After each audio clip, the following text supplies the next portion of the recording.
Bahagi ng ating kasaysayan ang mga kabayo. Dala raw ito ng mga Kastila 500 taon na ang nakalilipas.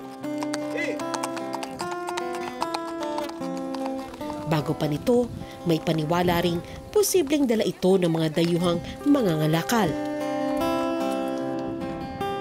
Mahaba-habang panahon na rin ang kanilang tinakbo.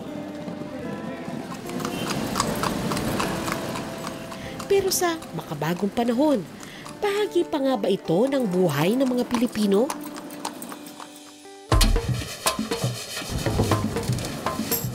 Ngayong gabi, kilalanin natin ang ilan sa mga kabayong bida ng kanilang kwadra.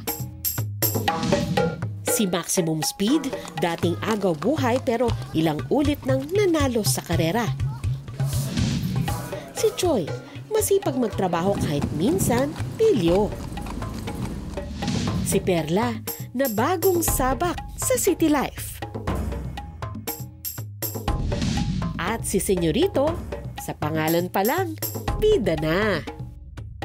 Ito ang kwento ng buhay nila.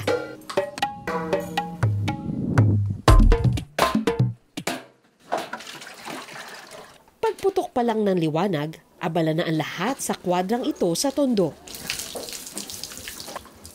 Isa-isang nililinis ang 8 kabayo ni Giancarlo, kanyang tiyuhin at lolo. Mga kalesa operator sila. Hindi pangkaraniwan ang kwadrang ito dahil nasa silong ito ng bahay sa isang residential area. Dito ko nakilala sina Perla, Spencer, at Bieber. Sumunod kaming pumasok ni Gian sa loob ng kwadra na nasa silong ng bahay niya. Doon ko nakita sina Senyorito at Spot na kadalasang inaarkila sa mga event gaya ng kasal at libing. Si Choi na pangkalesa at si Roadstar na sumasabak din sa karera.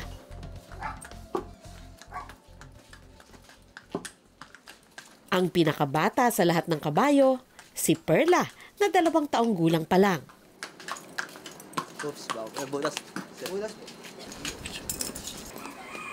Hindi pa siya pwedeng sumabak sa trabaho, kaya simpleng assignment muna ang nakatoka sa kanya.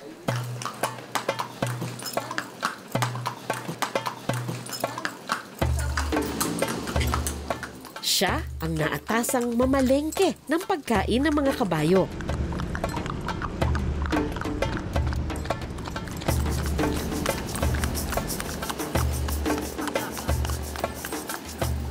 Hindi naman kalayuan ng palengke pero kailangan niyang dumaan sa ilang kalsadang marami siyang kasabayan ng mga sasakyan.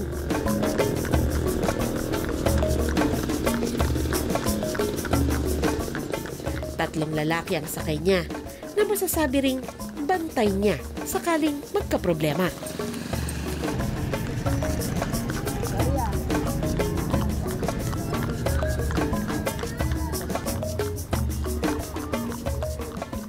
Halata rin naman sa kung minsay palikulikong lakad niya na hindi pa sanay sa kalsada ng Maynila. Gayunpaman, maayos naman silang nakarating sa palengke.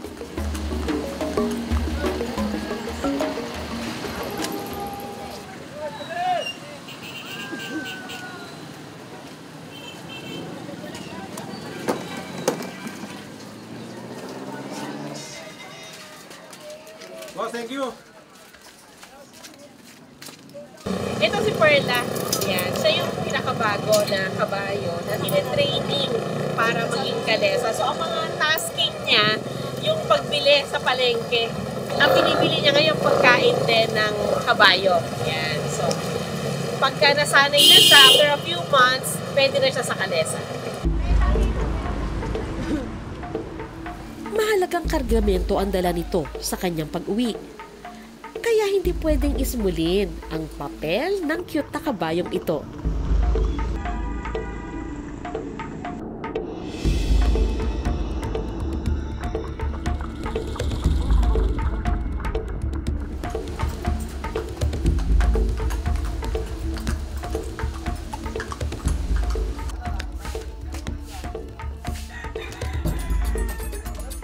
Agad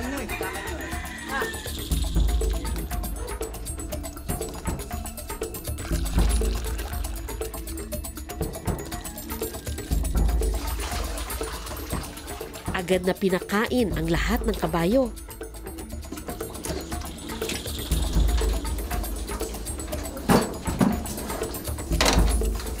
Tapos inihanda na para sa pagtatrabaho. Yung yung nasa bibig nila, para saan yan? Ito po, madam, bali, yan po yung dyan natin siya makokontrol para mapaliko natin, mapahinto, mapaandar. Yan po yung nagsisilbing pinakamanubela niya, kumbaga sa sasakyan. Dyan natin siya makokontrol. Kasi pagka wala niyan, madidisgrasya tayo, hindi natin siya makokontrol, magwa-wild yan sa daan. Okay. Kaya may mga takip yung mga mata nila, pati tenga nila, may mga bulak yan. May bulak yung tenga nga, Meron po, no? madam, Para hindi siya maingayan? Opo, minsan kasi ano rin sa ingay, madam, sa mga truck. Okay. Mga kalampag ng truck. Itong mata, talaga palang totally nakatakip ba siya? Opo, Akala ko lang, nakaganon lang. Tapa-oho. Yung iba po, madam, tapa-oho lang. Pero ito po, nilalagyan namin ng takip kasi minsan umiikot to. Umiikot siya, biglang ikot na gano'n, minsan nakakadisgrasya tayo. Dahil may nakikita siya? Opo, madam, kagaya ng mga truck na malalaki, yung takot siya ron. Takot siya doon. Kaya nilalagyan namin ng mga ganyan na pang-suporta para safety na rin yung magdadala. Bali, ginhawa naman po yan. Sa araw-araw, yan na nakakabit sa kanya, hindi naman nagsusuga. Bago lumarga, binabrush ang balahibo at pinapahira ng gas. Madalas po sila masipon, magkasakit, mananamlay kumain, mga ngayaya. Kaya inuunahan na po namin ng mga ganun nila, mga maintenance po nila. Anong inaano mo? Bali, gas lang po, madam, pangmasay lang po sa katawan nila para mag-init. May mga halo na rin po yung mga luya, asin, para makatulong sa katawan nila. Para hindi siya malamigan? Opo, kasi pagdating po sa labasan niya, pagka ulan ng ulan, giniginaw na po yan, nanginginig na.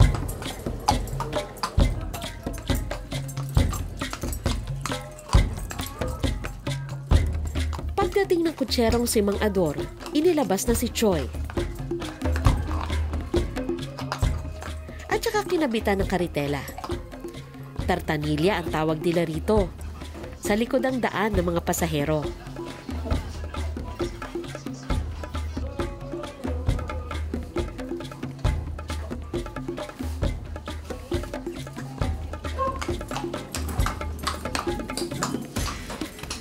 Kasama ni Mang Ador si Emong, ang handler o katuwang niya sa kabayo, pati na ang apo niyang si Jadris.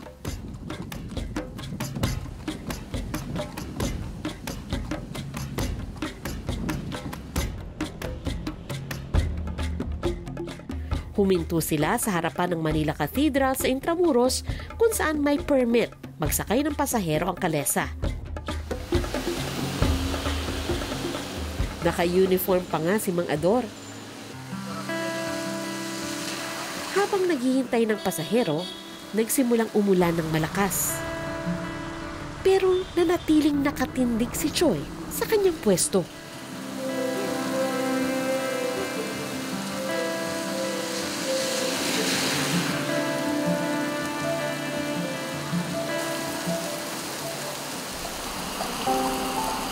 Hindi nagtagal, nagbago ng pwesto si Mang Ador para makakuha ng pasahero.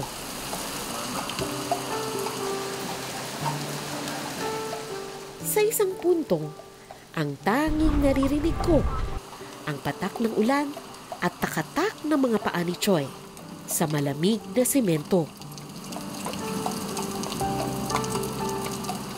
Sumagi sa isip ko, ano kaya ang pakiramdam ng mga naglalakad sa ulan habang may takip sa mata? Dahil masama ang panahon, matumal din ang pasahero. Kaya bumalik sila sa harapan ng Manila Cathedral para muling maghintay.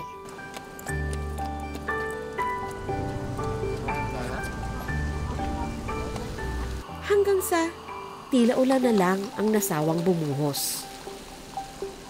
Ngayon pong ganitong panahon, may kikitain po kaya kayo? Mayroon naman kahit paano. Mahaba pa naman ang oras. Ang diskarte ko kasi, hindi ako mahalo sa maramihan. Kwento ni Mang Ador, Mag-6 na dekada na siyang kutsero. Marami. Araw talagang wala pa yung mga padyak na yan, wala pa yung tricycle, wala pa yung A-try, wala pa yung tuktok.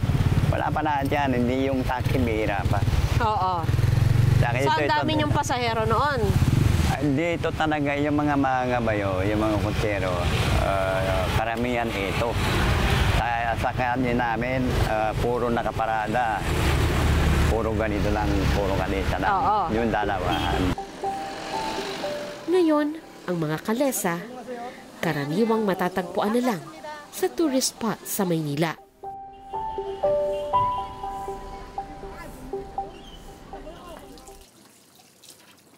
Kaya ang operator na si Gian, merong 2 kabayong pang-intramuros at 2 kabayong pang-luneta.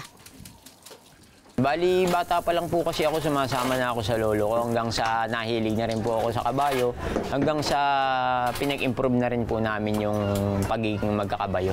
Tsaka isa po, doon din po kami nabuhay, tsaka doon kami binuhay ng lolo ko, lahat naman kami magkakapatid.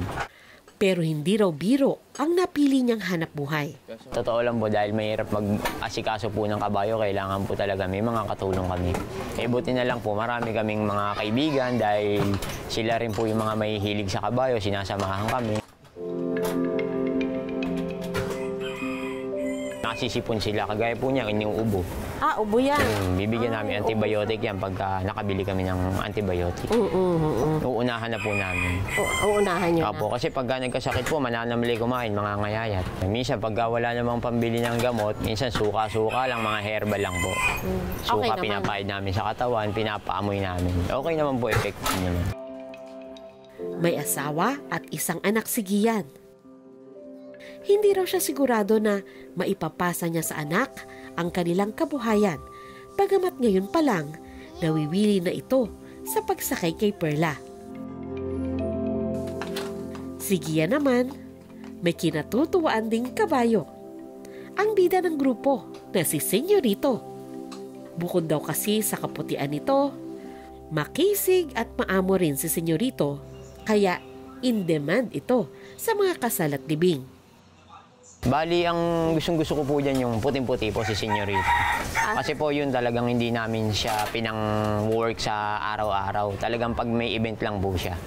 Kasi napakahirap pong humanap ng puti na mabait sa mga pang-arkila po. Ganun. Masasabi bang masarap ang buhay ni Senyorito? Apo, kasi po pag may Senyorito lang po siya. Kaya pag may ulan kanina, kung wala lang pong ulan, binyahe ko siya. Ibabiyahe ko po sana siya. Kaya lang umuulan, ayoko rin po siyang masyadong ibabad sa ulan. 12 years old na si Senyorito. Sinasabing papunta na sila sa pagtanda sa edad na 15 hanggang 18. Dahil ang lifespan daw ng kabayo nasa 25 hanggang 30 years na. Pero sa hanap buhay tulad ng kay Gian, hindi pwede ang kabayong mahina ang katawan. Marami na rin po kaming mga kabayong napalitan. Kagaya po ng mga iba nagkakadiferensya yung mga paa. Kaya no choice naman po kami. Talagang ibinebenta na lang po namin pang tapa. Pero hindi naman po kami yung nag-aano sa kanila. Sa malayo na lang namin dinadala para hindi na lang namin din makita po. Binibenta nyo sila bilang Bali, bagsak presyo na lang din po. Pang tapa na lang. Siguro mga 15,000, 20,000 na lang po. Mga ganyan na lang. Ano nga ba kung dumating na ang oras para kay Senyorito? Bali, tatanggapin ko na rin po dahil unang-una po marami na rin po siyang inanong pinasok na pera sa amin. Kung talagang pampahinga na siya, no choice na rin po talaga kami. Option ba na ilibing? Bali, kung ililibing po natin, madam, wala rin kaming lugar na mapagbabaunan kung sakali.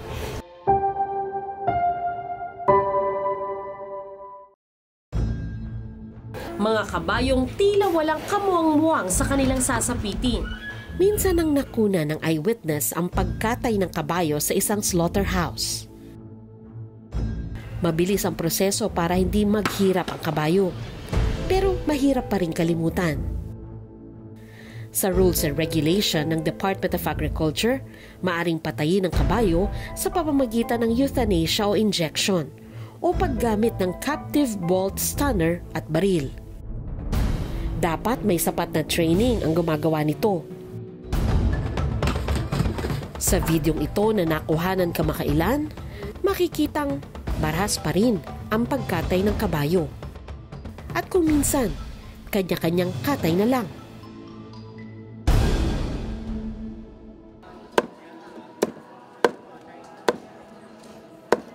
Legal kasi ang pagkain ng karne ng kabayo sa Pilipinas.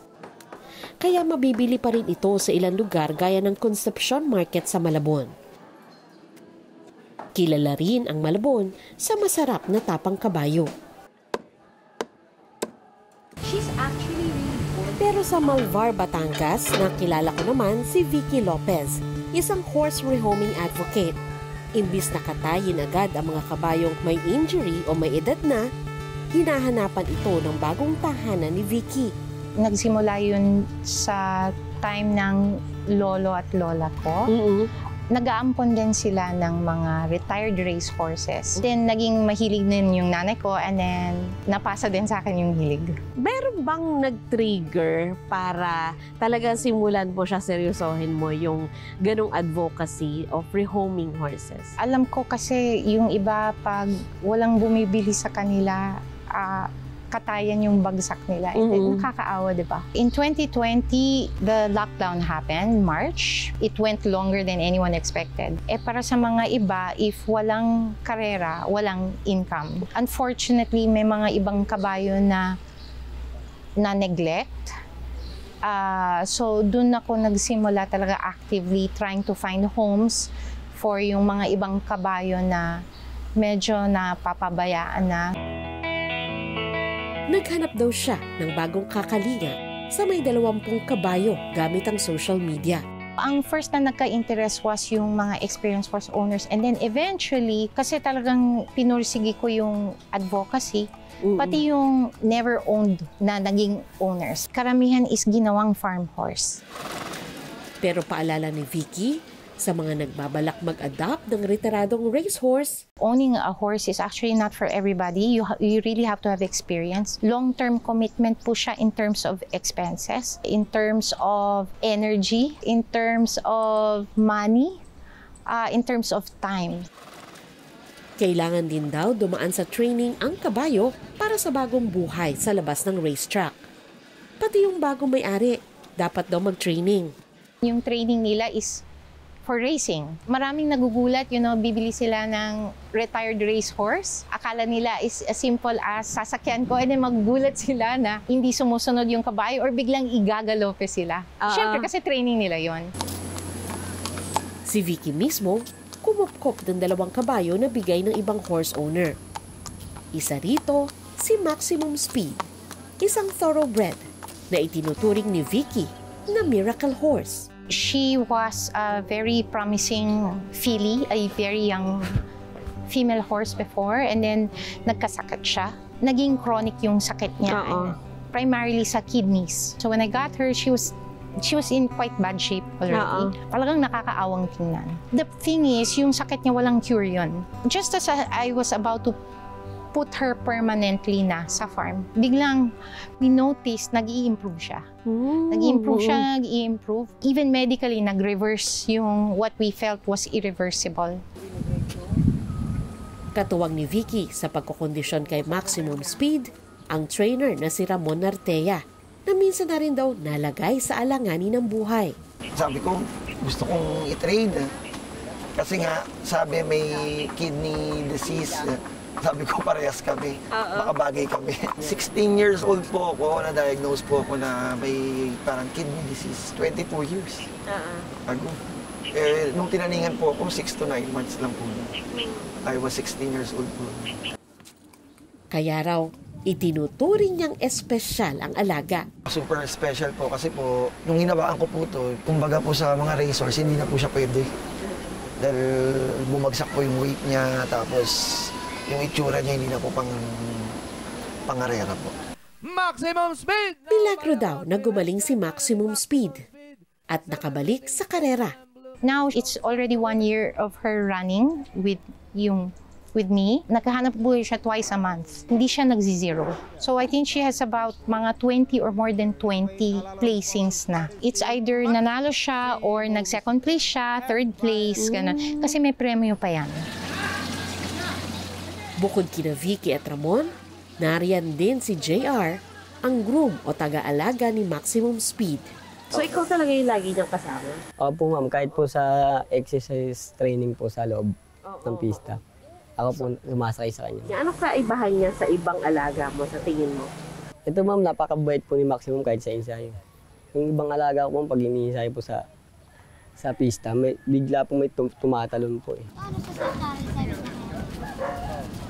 Sa umaga, in-exercise ni JR si Maximum Speed sa racetrack ng Metro Manila Turf Club.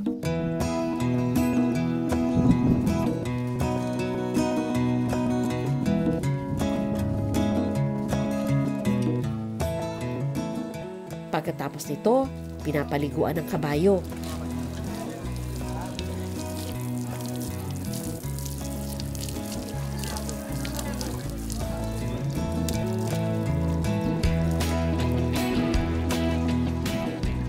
Inilalakad naman ito ng misis ni JR para matuyo ang buhok. At saka, ibabalik sa kwadra para kumain. Kumpara sa ibang kabayong nakilala ko, masasabing masarap ang buhay ni Maximum Speed. Pero may isa pa raw sikreto si Vicky sa pagbabalik ng sigla ng mga kabayong sinukuan na ng iba.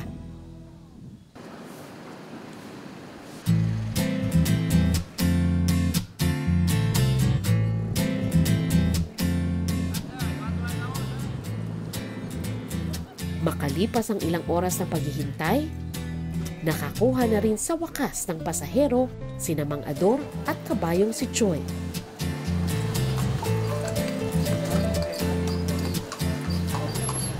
Inilibot niya ang mga turista sa ilang makasaysayang bahagi ng Intramuros. Matagal nang nakatayot hila-hila ang kanyang karitela. Pero ngayon pa lang nagsisimula ang paghahanap buhay ni Choi.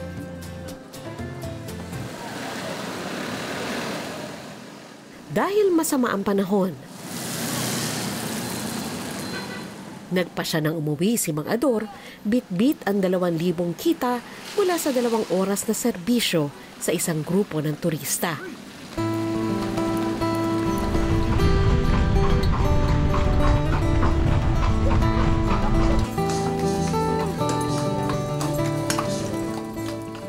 Mag-aalas 5 na rin nang makabalik sila sa kwadra.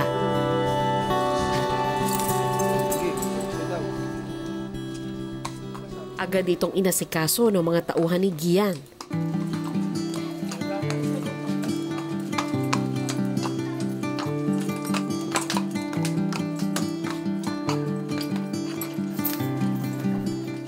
Inalisan ng mga tali, strap, pati na yung metal na nasa bibig nito.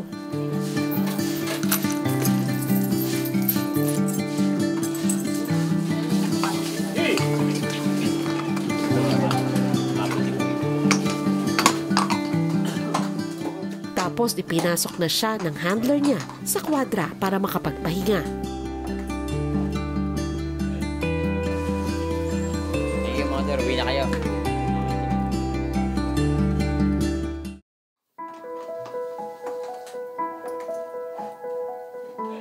Sa kita nung araw na yun, Sige mga sir, uwi na kayo.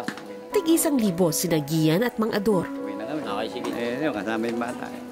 Si Mang Ador ang magbabayad ng handler at si Gian naman ang magbabayad sa tagapag-alaga ng kabayo.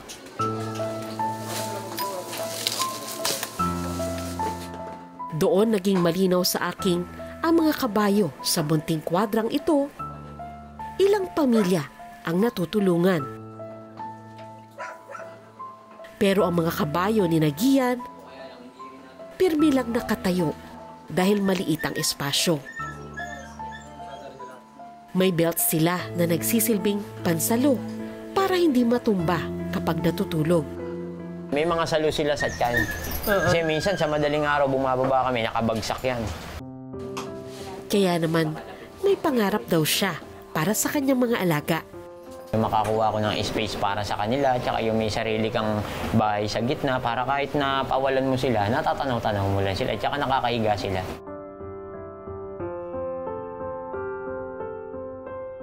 Si Vicky naman, nangangarap ding mapalawak pa ang kanyang advokasya.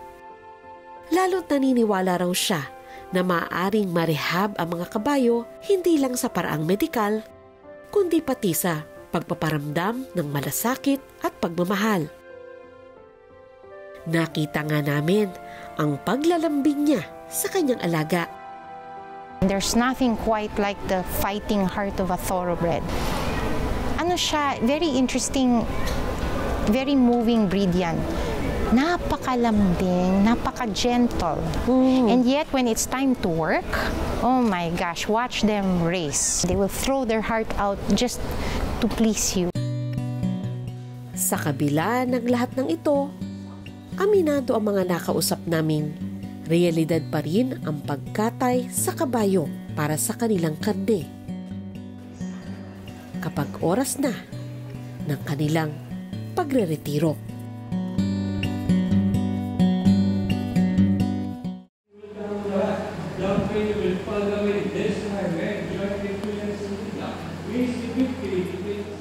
Makalipas ang ilang daang taon, nariyan pa rin ang relasyon ng mga Pilipino sa kabayo.